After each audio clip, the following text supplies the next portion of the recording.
Well, today on the non-league radio show, I'm very excited to welcome Justin Bryant. We'll find out a lot more about other things he does, but American goalkeeper and the author of Small Time Life in the Football Wilderness. Welcome to the show, Justin. I think you're back. I may have frozen for a moment there. No, that's fine. You go for it. So welcome to the show, Justin. Excellent. Great to be here, Stephen. Thank you. Before we get on to the book, I was just wanting to go back in your life and maybe your earliest memory of soccer. I'll call it soccer rather than football, but what was your earliest memory of soccer? Probably there was a program that was aired very, very regularly. You never really knew when it was going to be on. And it was called Soccer Made in Germany. And it was highlights from the Bundesliga. And so that was the first time that I regularly saw the sport. And then my first event that really captivated me was the 1978 World Cup from Argentina. We had just started to get cable TV around that time, and it may have been ESPN or maybe somebody before ESPN got the rights to broadcast the games and the matches and everything. And so that was the first time I was able to sort of dedicate myself to a tournament and sit down and get to know players, really watch the game, and I just completely fell in love with it. When I was reading the book and you mentioned that TV show, I just thought how strange, like a football show from Germany being on the TV. It just seemed like a strange thing. I've never even seen a football program for German football until recently.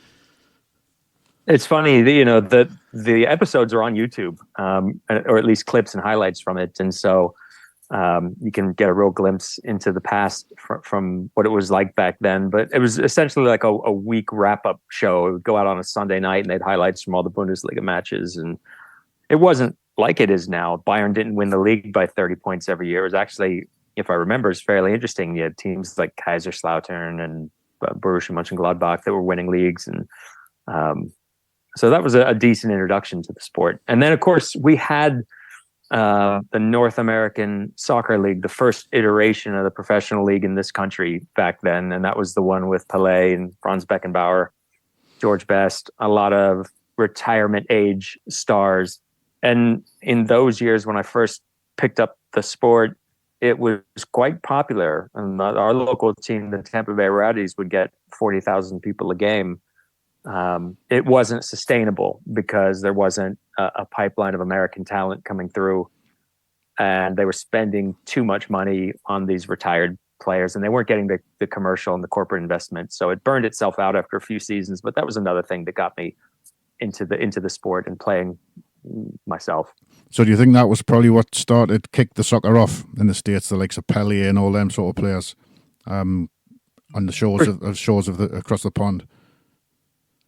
Yeah, I think for sure it was Pelé, really, because if you look at the history of the game prior to that, there was no national media attention, and no more than 3,000 or 4,000 people went to matches. And then Pelé came to the New York Cosmos and was well known enough even to American fans that it spurred a general interest in the sport to where everyone was now getting 30,000-40,000 people into the stadiums, and that's what really kicked it off. So I meant to ask earlier, did you always want to be a goalkeeper when you first started getting involved in soccer? Not really. I was intrigued by it, but it wasn't something I wanted to do full time. So I think, like a lot of goalkeepers, I just went in goal to mess around and dive around a little bit. But then when we came to the weekend, I wanted to play in the field and score goals. But I distinctly remember when I decided to play, it was growing up in Florida with really extreme heat. I was very competitive. I wanted to win, and we were playing a match one day, and I was running around everywhere, making tackles and trying to influence the game. And then with about 5 minutes to go, the other side had a shot, and our goalkeeper didn't really even try. He just sort of put a hand out, and it went in, and we lost. And I just went home so upset. You have no perspective when you're 10, 11 years old. And I was just determined that was never going to happen again. And I told our coach, told the manager, I want to play in goal. And the other kid was more than happy to make that change because he didn't want to be in there, as evidenced by his performance. And so then I felt like by going in goal, I had a greater a level of control over the outcome. I couldn't score at the other end, but if I could prevent goals at our end, then I was giving us a better chance to win. I want to talk about your first hero, which the guy's name comes up a lot in the book. Is it Winston De Boers? Is that how you pronounce his surname? Apologies if it's not. Yep, that's his name. How did that guy become your hero? Well, he was the number one goalkeeper for the Tampa Bay Rowdies. So he was in goal for the Rowdies. And if Florida geography, the Rowdies were the closest side to me. Actually, maybe they even weren't. Fort Lauderdale had a team, Fort Lauderdale Strikers, but the Rowdies were directly west on the West Coast. I was on the East Coast, but we got their games on the local cable channel. And Winston was a young American goalkeeper at the time. To me, being a kid, the professionals, they look like titans and gods. He probably wasn't more than 23 or 24 years old at the time. He's also one of the first Americans who ever made a go of it overseas himself. So he went to England. He played for, I think, Southend United or someone like that. He had the same problems I ultimately had with the inability to secure a permanent work permit. But Winston was my first hero, and he was a flamboyant goalkeeper, especially when he was young. He was acrobatic. He made the big saves. He was flashy. He had long hair. It was the 70s. And I just loved him. He made you feel good about being a goalkeeper. It wasn't like this drab, unfit guy stuck back there because he can't play and doesn't have any skill. He was a showman. To put him into a more modern day context, if people remember Bruce Grobbelaar, maybe Winston was a little bit similar to that, where there's just a lot of charisma and personality that came through in his play. Jorge Campos, the Mexican goalkeeper that came later. Now, Winston evolved, just to set the record straight on him. He kept coming back to England and playing non-league himself, and he became later in his career a very more like a Ray Clements type. Ray Clements was my other hero. A much more percentages goalkeeper, focused on positioning and angles and doing everything the right way and communicating, preventing shots and all that, which ultimately is better. But when you're a kid, what really appeals to you is the flashy stuff, and Winston had all that. I'll swap my next 2 points around because we're talking about Winston, and I want to get on to you about wanting to play in England. So what was it like when you got to play in the same team as Winston? Yeah, that was the first indication I had that maybe I was half useful at this, because I thought, well, I'm now, now he's a teammate now, and this is a guy that I had worshipped. He wasn't a particularly easy personality. He was extremely demanding. And he was aware that I looked up to him. I think I tried to not make that too obvious, because I realized that now, being teammates, that there was a responsibility on me to treat him to be his peer. But he was 10 years older than me and much more experienced, and I looked up to him, and ultimately he knew that. And so because of that, and it turned out to be very good for me, but at the time it wasn't always easy. He held me to pretty high standards, probably standards I wasn't actually ready to meet yet. So I just to give one quick example, we did a pre-season tour of Scotland, and we'd flown in to Glasgow, and we moved into our digs at Jordan Hill College, and we were going to have a light kick around just to sort of shake out the jet lag. And I asked one of the team captains, I said, are we is there proper training? Are we playing? Do I need my gloves? He said, no, you don't need your gloves. Well, I never ever should have listened to that. There's no good reason to not bring your gloves, but I didn't bring my gloves. And when we got down to the training pitch, Winston almost lost his mind on me. What do you mean you didn't bring your gloves? He wanted to do work, just the two of us. And he sent me back to my room to get my gloves so I could train properly. And then the very next morning for our first training session, training was at 8. So me and my roommate came walking down to the pitch at 8. And I thought that was acceptable, but it turns out it wasn't. I should have been there at, 8:15 or even half 7. And then he sort of quizzed me or interrogated me on how long I'd slept and what I'd had for breakfast. So he made it pretty clear that there were standards that you had to meet as a professional, that you didn't just sort of turn up, and you weren't casual about the way you conducted yourself and the way you took care of your body. He was ahead of his time in that respect. There wasn't a lot of emphasis back then placed on diet or rest, sleep, strength and conditioning, etc. But he was someone who saw the benefit and the value of that. And obviously now I want to talk about coming to England. What was the drive behind wanting to come play in England or be the first American to play in England? Right. A couple of things. One was that by then, so now we're talking about, when did I actually come to England? 1986, 87. So the NASL, as we were speaking of it, had collapsed. We could see it coming from when I began watching as a little schoolboy, and there were 40, 50,000 people at the Rowdies games, to by 1984, you're lucky to get 15 or 18,000, which still sounds all right, but it was obviously in decline because it had always been sold just as a novelty. It didn't have the foundation it has today with generations of kids having played the sport growing up. Now their kids play it, they all understand it, etc. It didn't have that, and so you could see the league starting to die. So part of it was simple careerism on my part, wanting to have a career, wanting to have a chance to get a contract and play.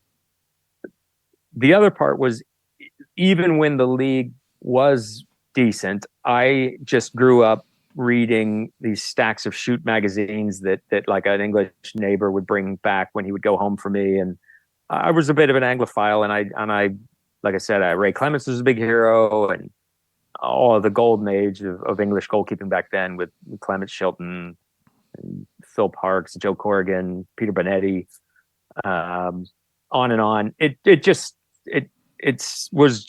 seemed to me like that was the real professional football.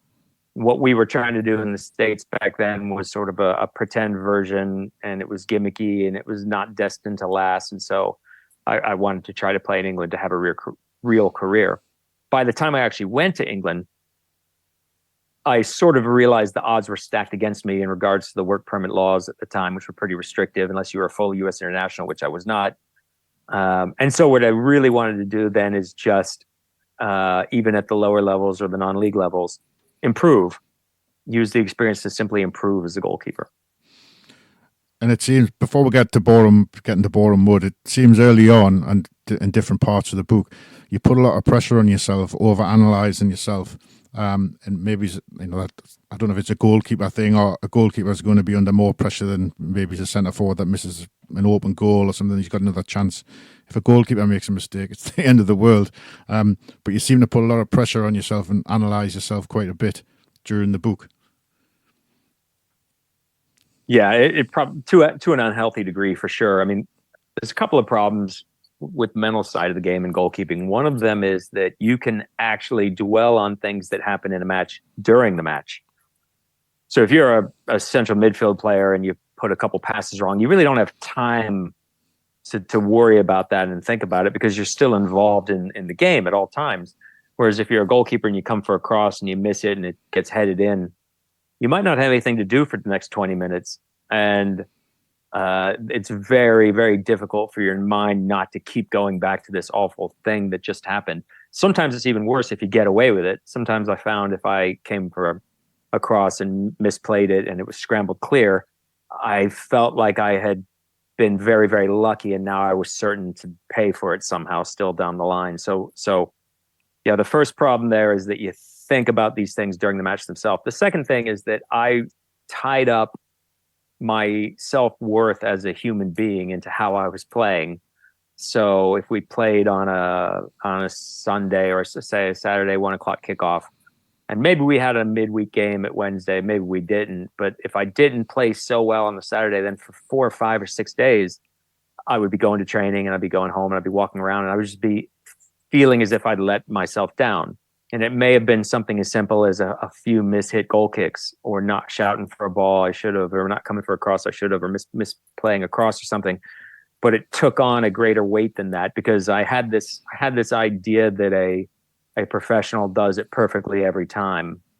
And I know now, and I hope everyone knows now, that perfection is an awful standard to hold to yourself to, because you'll forever let yourself down. But and then I guess I had one final habit, which wasn't in itself bad, but I kept a journal of every game I played. And I would write everything that happened in the game. And then at the bottom of that, I would rate myself.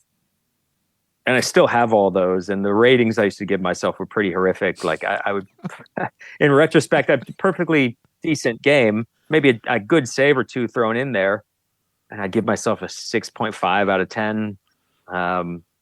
I think the highest I ever gave myself was an 8, and that was because I saved 2 penalties in one match. But yeah, it was a lot for a young professional, young person to take on, and I could have used. I mean, sports psychology didn't really exist at the time. There was no one to speak to about it at Boreham Wood or any club I was at before or after that. We were just sort of left to ourselves in terms of figuring these things out, and left to myself, I probably skewed a little toward the extreme obsessive side. Right, so now we get the chance to come to England to play for Boreham Wood.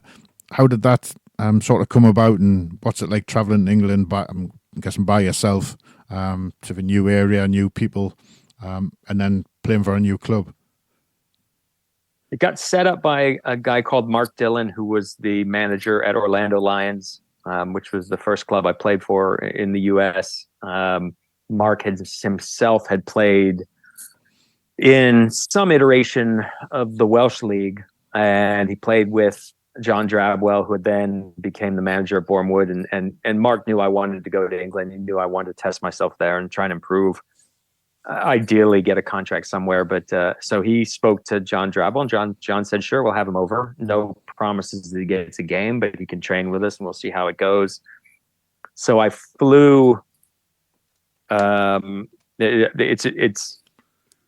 actually trained the day I flew in. Probably shouldn't have done that, but I flew, I think, from Miami to New York, which is about a 2.5-hour flight, and then had a couple hours there, and then flew to Heathrow, which is 6 hours, maybe even 7, and then took a train into Hertfordshire. Found my digs. I was staying with friends of my dad's at the time until I could find a place to stay.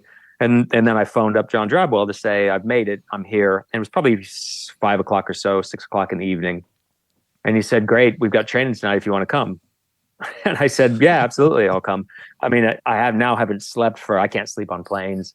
So I've probably been up for 18 hours or more, and been on an airplane and been relatively uncomfortable. And they had an indoor gymnasium session. It had rained like buckets and buckets for a couple of days. And so we went and played in an indoor gymnasium with like little goals, little futsal sort of stuff. So that was my first experience. That's how it got set up and how I ended up there. So you mentioned earlier about work permits, and obviously then, as you were saying, you would have had a full cap, I'm guessing, for the States. So did you go knowing that you probably wouldn't be able to play, or just for the first team? I don't know if you could even play for the reserves back then. I don't know how it worked. Right. It was tricky. I went knowing that there were going to be complications. There was some hope. My father had remarried, and he married an English woman. Now they lived in South Africa, but the fact that she was English, there was some consideration to them claiming me as a dependent, because I was still only 21 at the time. And so maybe they could claim me as a dependent, which would give me at least a temporary work permit situation. In the end, what Boreham Wood did, and apologies to that club who I still have great fond feelings for, they lied about it, and they just registered me as English. And so, not to jump ahead, but I got to play in the first team. I made my first team debut against Leatherhead, kept the clean sheet, and I was very excited to see the report come out in the Boreham Wood Times. They did a pretty good job covering the side. Every Thursday, that paper came out, and there would be the match report from the previous weekend.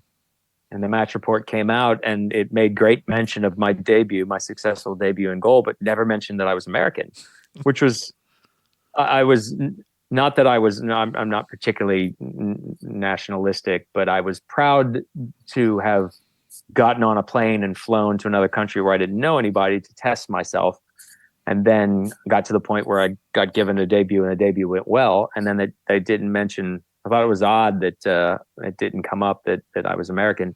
So I asked someone at the club, and he said, "Well, we we thought it best not to draw attention to that. And so it came out of eventually, without being said in so many words, that they'd just gone ahead and registered me as Justin Bryant of Red Road, Boreham Wood, Hertfordshire. Yeah. It became a bigger problem in Scotland. I don't mean to jump ahead, but the work permit became a much bigger problem when I went to Dunfermline Athletic. Yeah. So you returned, after your time in England, you returned to Florida in 1988. And not a lot of the book, but you mentioned quite a few times about drinking habits. I'm guessing that didn't help with stress and performances and the way you were thinking about the game. Yeah, I think it's pretty well known there was a big drinking culture in the English game in the 80s and the 90s, maybe too. In fairness, that same thing existed in the States with Orlando Lions. The summer of 1987, the season I played for them, it was pretty well established that we would train and go to Blackbeard's, which is a pub not far from the old Orlando Citrus Bowl, which people might remember. The stadium we played in was a host stadium for the 1990 World Cup.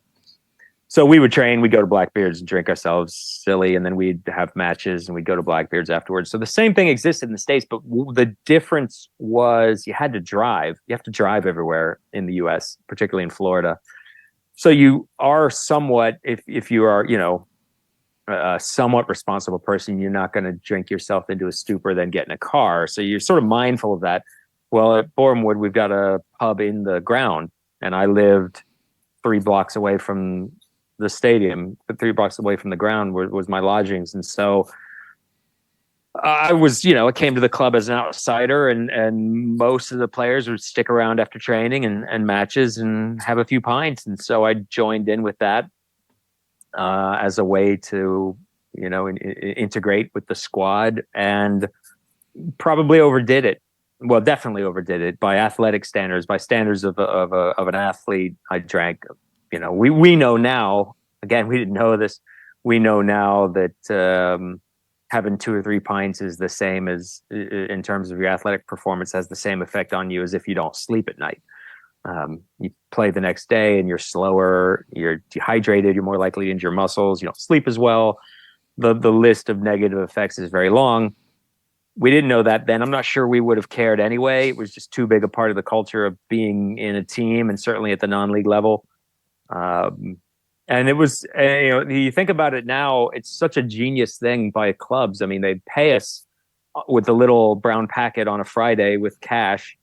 And what would we do? We'd go directly to the pub and give the money back to them, more or less. So it's almost a no-lose. That's the way it worked if it was an away match, it was the same thing. If we played away at Lewis or Leatherhead or Kidderminster or whoever it might have been, we'd go into their pub after the match and spend the Friday, the week wage right there and there. So I think it was pretty common thing across the non-leagues.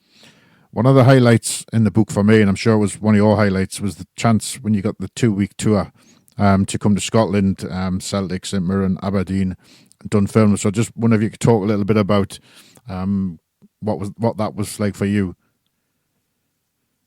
Yeah, that was probably the best 2 weeks of my playing life. It's a shame that I never topped it, but for a lot of reasons. The first is that's when Winston became a real teammate of mine. He joined the Orlando Lions the summer of 1987, but I never played a minute. I was just his reserve for that entire summer. So now we're talking about September of 1988. Orlando goes on a pre-season tour of Scotland, and we play Celtic, Aberdeen, St Mirren, and Dunfermline Athletic. And the manager at the time told me, "I'm going to split you and Winston. You're going to get half of each match." And so now we're really peers. The other thing is that's the first time I ever got any real money. I was working still. I was playing, had been the one season at Boreham Wood, had come back, been playing for Orlando for the summer, but there was no money at that point for me. I was on just a part-time amateur contract. And then for this tour, they said, "We're going to sign you." And I think they gave me a bonus of $1,500 US, which in 1988, I thought I had absolutely made it.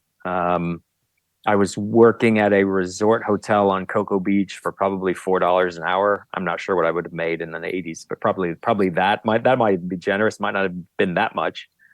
And I was lucky to have a couple $100s to my name at any given time. And so, for them to call me in and say, we'd like you to come to this tour in Scotland. We're going to give you $1,500 for the 2 weeks. Here it is. Sign here. It was dreamland stuff. It really was. And then it was also the highest standard of professionalism I had seen, because we got treated very, very well by the club, by all four of those clubs.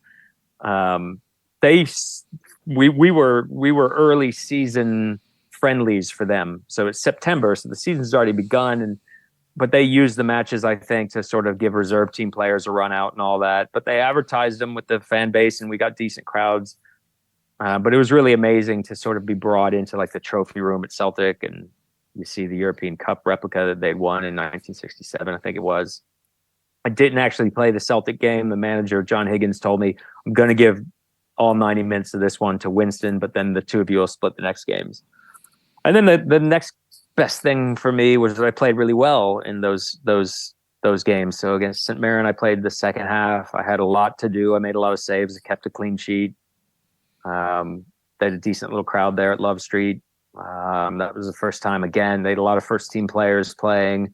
So I felt like a professional. It felt legitimizing in a way to be out there, because you always wonder as a goalkeeper, what's going to happen the first time someone like John Hewitt puts his foot through a ball, and am I really up to that?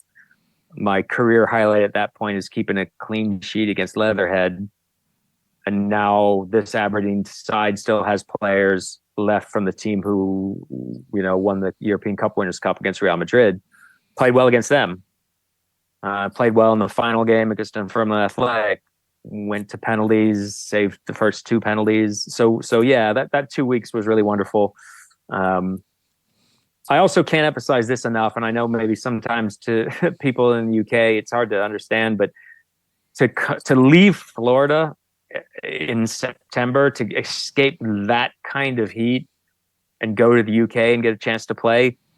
There's something about professional football and 95-degree weather. That's probably 31, 32 C. They don't really go well together. It just doesn't feel right. The game is played at a walking pace. People are at risk of heat stroke, etc.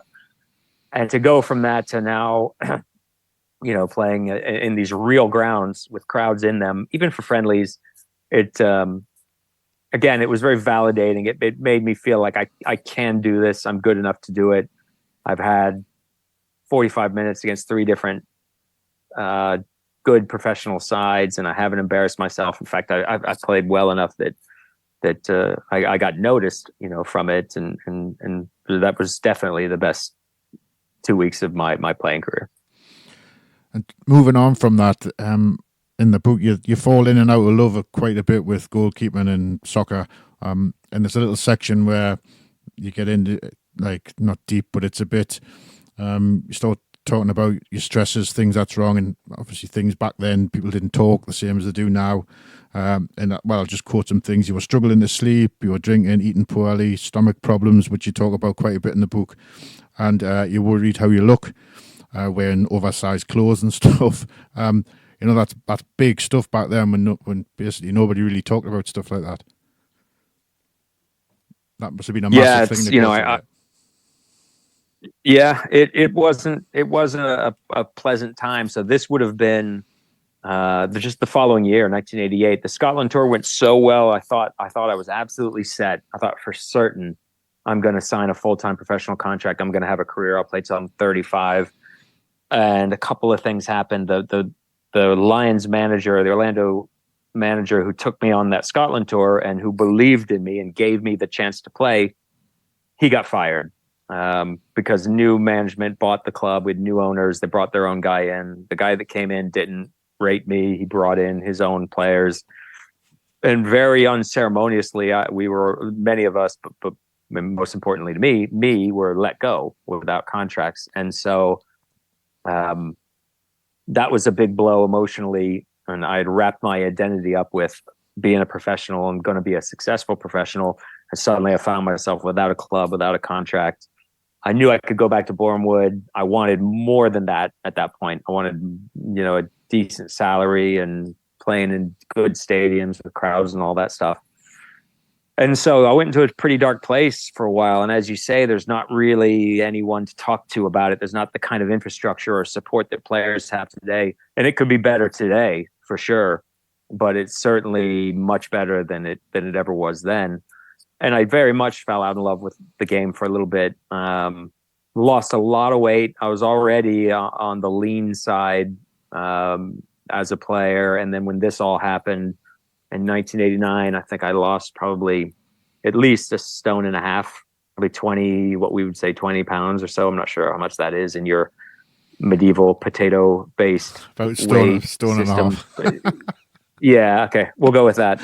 And it was, it was shocking to people who knew me, who maybe hadn't seen me in a little while, and they would say, "Oh, well, you can't not notice that when that much weight comes off someone's frame who's already pretty leanly built." They would say, "Well, what happened? What's going on?" I didn't really have a good answer. In fact, even back then, I still thought the problem was physical. So I kept going to doctors and having blood tests done and the camera down the stomach and all that stuff to look for a problem in my stomach to explain why my stomach felt bad. Well, we know now it's the most obvious thing in the world. These were stress symptoms. You can very, very easily stress yourself into having no appetite, not being able to eat, sleeping poorly, etc. But we didn't know that then, and we kept looking for a concrete answer instead of what now is the obvious answer. Just to roll the next 3 bits, not to shorten them too much, but with all this going on, you still had the chance to go back to Scotland. Then you're back to Florida. Then you're back to Boreham Wood. You're from place to place again. Yeah. Again, it's just sort of a search for a home. The Dunfermline Athletic opportunity came about from the match against them when I played well and saved a couple of penalties. And so I wrote to Jim Leishman, the manager, wrote him a letter and said, "I really enjoyed the match we played. I hope you thought maybe I did well. I'm looking for trials." And he wrote back and said, "Sure. Come across. We can't offer you anything, but a chance to come train with us." And so that's what I did. I wasn't healthy. All the stress stuff had happened in between the match and then me actually going there. I'd lost the weight, was struggling to sleep. I still had a good experience there. They treated me extremely well. And I trained reasonably well to the point where Jim Leishman called me into his office one day and he said, "I'd really love to play you. I'd like to get you in a reserve team match. We can't find a way to do it because we can't legally sign you." And this is, I guess Borehamwood had more leeway being further down the ladder and everything to just sort of fudge it. But Dunfermline Athletic could not do that. And the rules there with foreigners were even more restrictive. There were only 10 non-EU players allowed in the entire top flight. So like Mixu Patalainen and whoever Rangers might have had, Rangers had a couple English players. That's all you could have. Like there was a maximum of 10 in the entire league. So they weren't about to waste one of those signings on an unknown American goalkeeper. But I had done well enough that Jim Leishman was very supportive and said, "Love to give you a run out in the reserves. I can't do it." I did play a third team game, a friendly against a Dutch side. I was very excited to do that. I got to put on the kit again, play in East End Park, play in the first team's ground and all that. And then the ball essentially never came into my half of the pitch. We won very, very comfortably, and that was my only chance to pull on a Dunfermline Athletic shirt. Back to Florida, back to Borehamwood. I mean, again, it was just an attempt to continue playing. The second stay at Borehamwood was good because now we had a reserve team, and I got to play each week, regularly. I think I played 24, 25 games for the reserves, which was a nice run out. And there was a little bit of money. They gave me, essentially, they paid me what they're paying the first team players, just as a concession of me having come across from the States. And it paid for my little bed and breakfast that I stayed in Borehamwood. That was probably the first step back for me, is getting a regular run of games there in the reserves. where I maybe started feeling a little bit better and took a little bit of pressure off myself and played pretty well. But I still wasn't healthy. I still wasn't feeling that great physically. And by the time that season ended, I still remember coming back to Florida at the end of it, and my mother telling me to go to the beach. She said, "You look awful. Your skin is yellow, and you got bags under your eyes. Go to the beach, get some sun, relax." Before we get to my favourite part of the book, and I'll explain why in a minute, you also had an interest starting to come through in writing. You mentioned earlier match reports, novels, and maybe he's doing a bit of journalism. Yeah, the journals that I kept of the game, my game journals, at first had nothing to do with writing or enjoying writing. They were really keeping track of my levels of performance. But I started to enjoy the process of writing them. I consider that part of my player preparation, professional mindset, kind of stuff. And so when a match is over, I don't simply switch off. Now I go home and I think and analyze the game and write about it.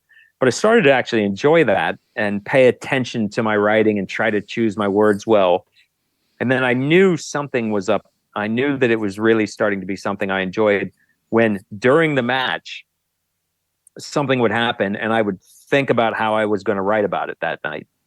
And again, probably shouldn't have been thinking that during the match, but I started thinking, okay, yeah, I can, a ball was whipped in with vicious pace or something like that. I just started thinking about word choices and things during the match. And so I'd always had an interest in reading and writing, and I'd done journalism at university without completing a degree. I'd always been interested in it. I'd never had any great proclivity or skill for it, but it had been an interest. And then as I could sort of see that I wasn't going to have the career that I'd wanted to have as a player, I wasn't going to make a lot of money, I was going to need some sort of profession beyond being a player, I sort of began to think about writing that way a little bit. Right, for my next section, for the favourite part of the book, I'm just going to tell you the pointers I made. So it's the Cocoa Expos, and the little headings I've got: Ricky Hill, payments, laws of the game, 60 minutes. These are the funniest things: 60 minutes, kick-ins, accumulated foul rule, modified penalty kicks, and then there was other stuff going. For me, reading the book, you were leaving, going back again. Your personal life suffered because of it as well, and there was like power struggles within who was in charge. But the first bits, I mean, Ricky Hill, obviously, I know Ricky Hill. People weren't getting paid, and just the laws of the games just sound crazy. Yeah. Okay. So all of this, everything you've just said, is the 1995 season, playing in what was called the USISL, United Systems of Independent Soccer Leagues.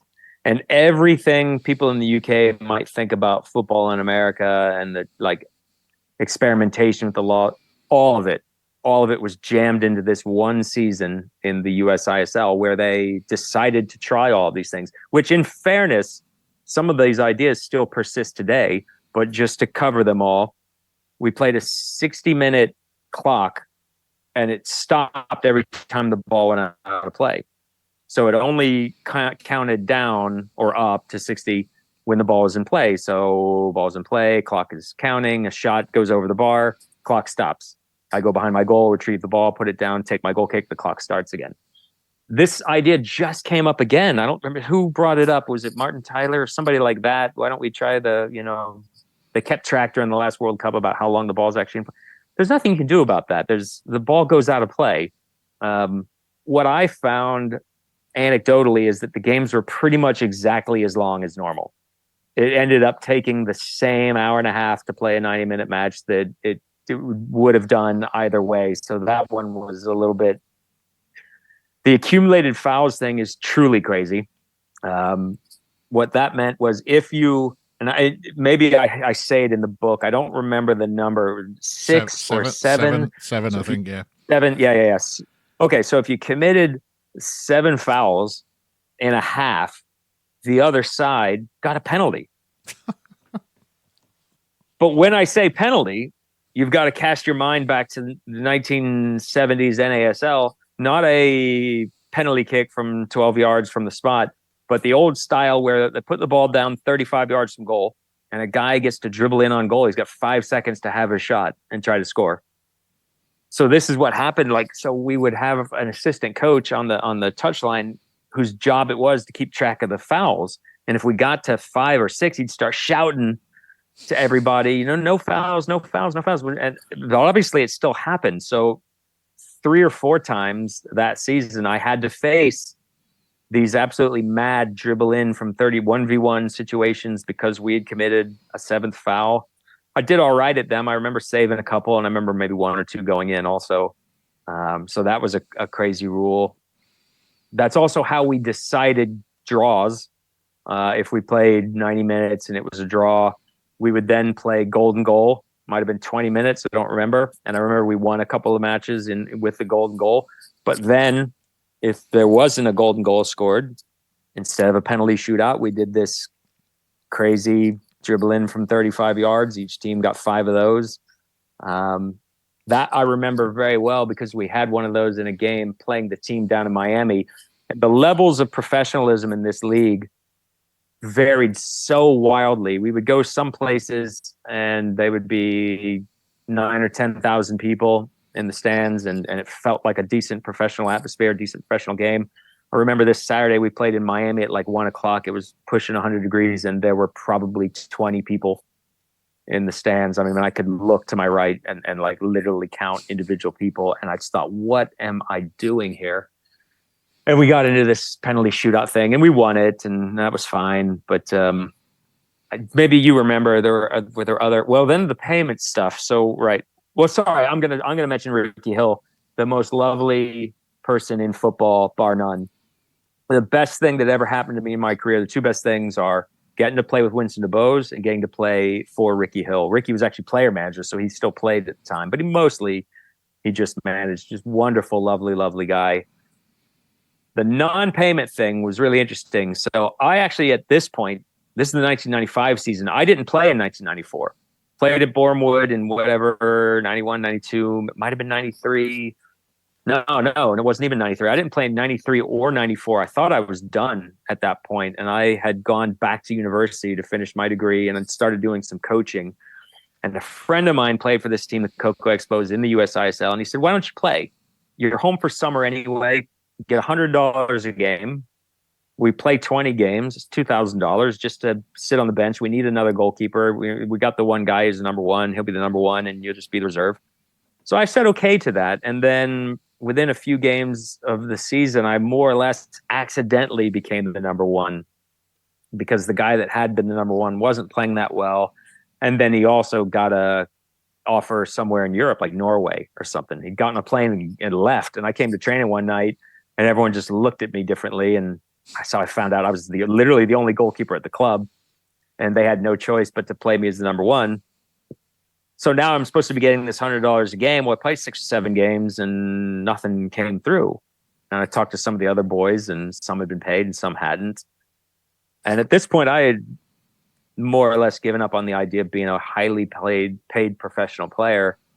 And so if I was going to play at all, I was going to get that $100 a game. And they didn't come through with it. So I told Ricky, I'm off. I'm not doing this.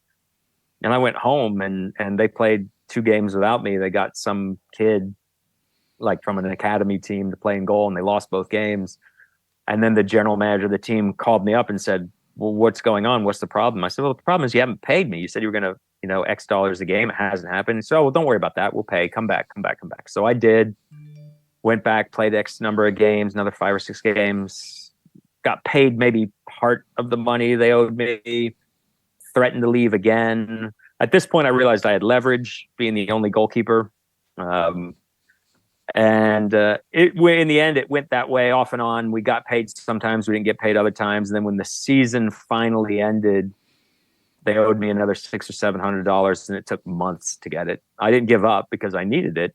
And I did finally get it, but it took absolute months. And I had no regrets leaving the game at that point, because that season in that league, even though the standard of play was pretty good, there were a lot of guys that went on to play in MLS and other full-time professional leagues. A lot of guys like me who had played beforehand.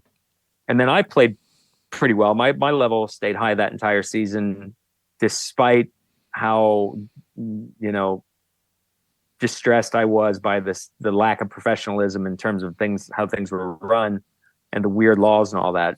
But by the time it ended, I was very, very ready to be done. So it ended right after my 28th birthday, and that was the last game I ever played. We made the final. The USISL final was played between us and the Richmond Kickers in Richmond Stadium, and pretty much in front of a full house, and we lost. And that's the last game I ever played. One other rule was the kick in rather than the throw in.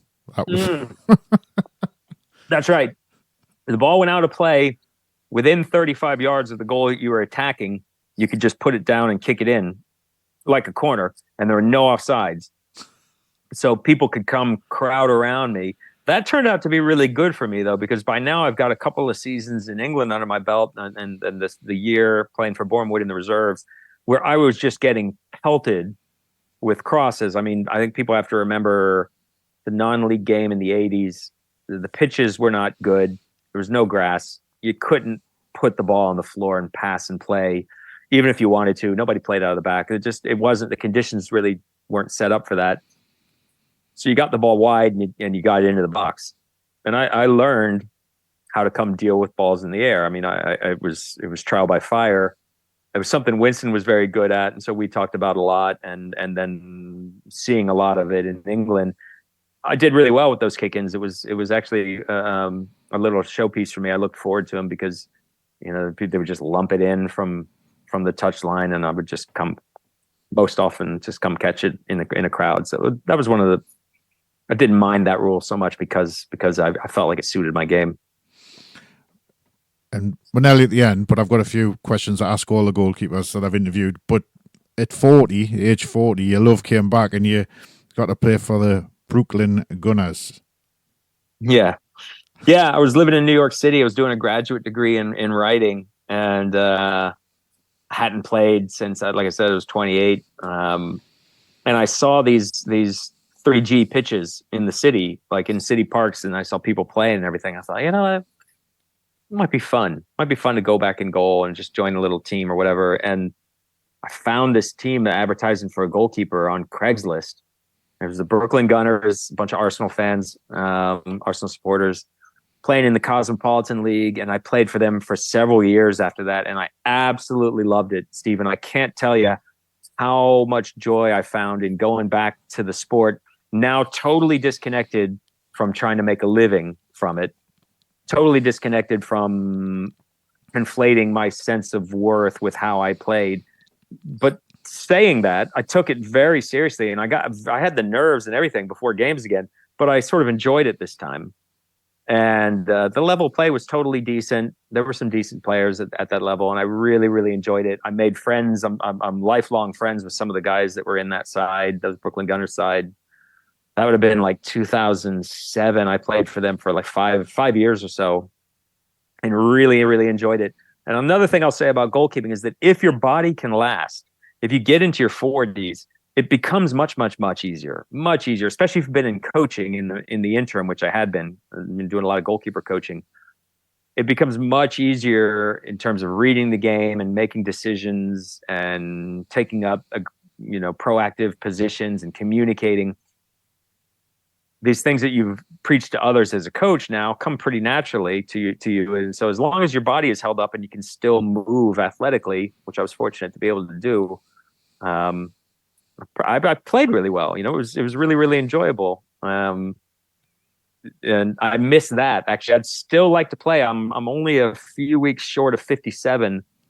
And to be on, I still go in goal. You know, I'm a full-time coach now. I'm a goalkeeper coach at North Carolina State University, and I will go in goal occasionally. And my brain doesn't really want my body to dive explosively, like high. It doesn't really want to deal with the landing at that point. So I hesitate a lot. But I feel like if I was in a team, if I played like just for fun again, if I played like an adult league or something, that maybe I'd dive a bit and it'd still be fun. We'll see. Maybe one day. Right. I ask goalkeepers I've interviewed about superstitions. Some put the left boot, the right boot, the left glove, the right glove. Some don't put their shirt on till they go out. Did you have any little superstitions when you were playing? I had one at Borehamwood. If you Meadow Park, it's called now. And so if you get on Google Maps and you look at an image of it, there's a road that comes to one side of the ground. The entrance is on the other side, so you can then go right or left to get around to the player entrance and the entrances and everything. And so I would always, if I felt like I'd played reasonably well the last match, then I'd go the same way. So if I went right last time, I would go right the next time. I was so self-critical, if you recall, in those days. I very rarely felt I had played well enough to go the same way again. So I would usually go, I went right last time, I better go left this time. That was really the only one. Then I ran into a couple guys who were mad with superstitions. And when you watch someone else, there was a guy at Boreham Wood who had to be second last on the pitch. So when you're in a little dressing room and then ring, the little bell rings, it's time to go to the pitch. He had to be second last. And if something weird, second last person, not just player. So you've got the referees, the opposition, the little game day, match day sponsors, the little kids that go out and everything. And you would see him dodging and ducking people and letting other people go. And then he'd leap ahead of someone at the end and all that. When you watch someone else do that, you kind of go, this is actually crazy. So eventually I worked them out of my system. I have routines and rituals. I had a lot of those, but not the only real superstition was the right or left one. And before, I'm going to ask you about a best save or a favourite moment in your career. But one of my favourite moments has been playing on your Twitter in the background constantly as I've been talking to you on your pinned tweet with you saying, "No, I'm good," to getting the runners up medal. It's just funny, just walking and walking. Oh, yeah. Okay, yeah. For anyone who doesn't know that reference, if you look at my pinned tweet, is from that very last game I played for the Cocoa Expos, and it was the final USISL final. I guess it was on TV somewhere because I found this video footage of us going to get our runners-up medal, and I'm staying. You can see me in line, and then I go, I don't want that, and I just turned around and walked off. I actually regret it. As funny as that is, I kind of like to have kept that now because I really should have held on to things, jerseys and gloves and stuff, and I didn't. But at the time, I thought, I'm ready to be done with this. It's been such a long, weird season, and then we lost the final. I don't want a runners-up medal, so yeah, that was fun. Yeah.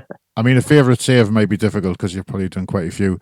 But have you got a favourite moment from your journey? I actually do have a favourite save. Like if you ask me if I had to play a match today and I get to pick one save that I ever made, and I could make it like the last in injury time or something. It was when I was playing college soccer, at the university level here in the States. And it was a corner, played driven sort of low, like chest high at the near post. And it was coming from my right. And as I started moving over to my right, the guy nipped in front of our defender, ducked his head, and he just bullet header up to my right.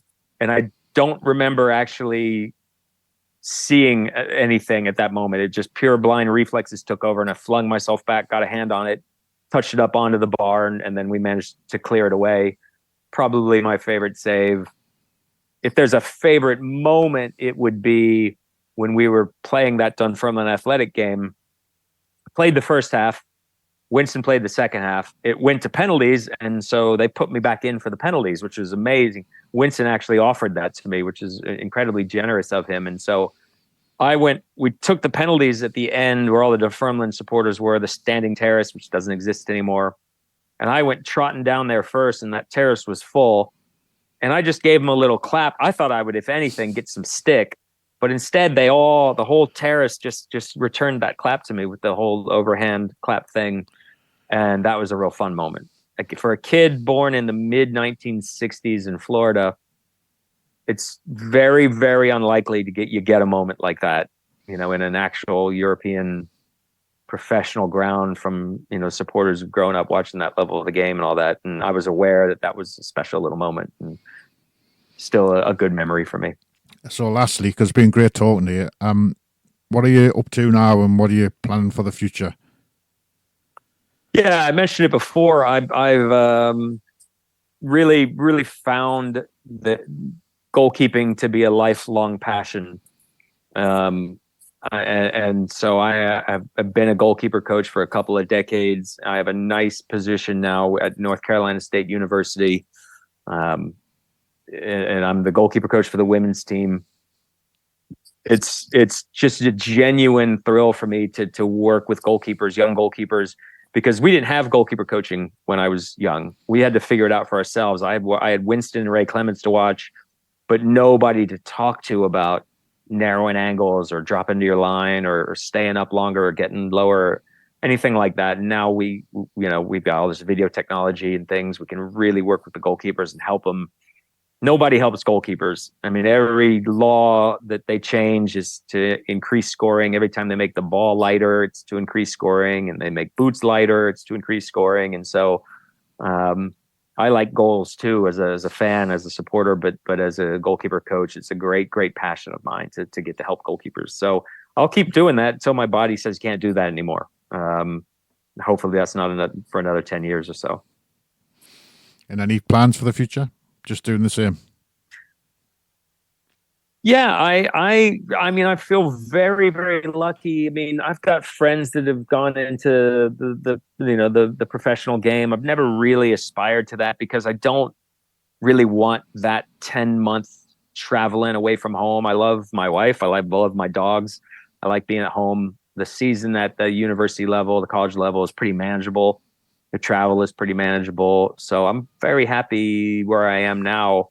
And my plans are just to keep doing it and trying to do it well for another 10 years or so. Well, Justin, it's been great having you on the show. Thank you very much for coming on. It was a thrill, Stephen. Yeah, I really enjoyed it. Great talking to you. Thank you.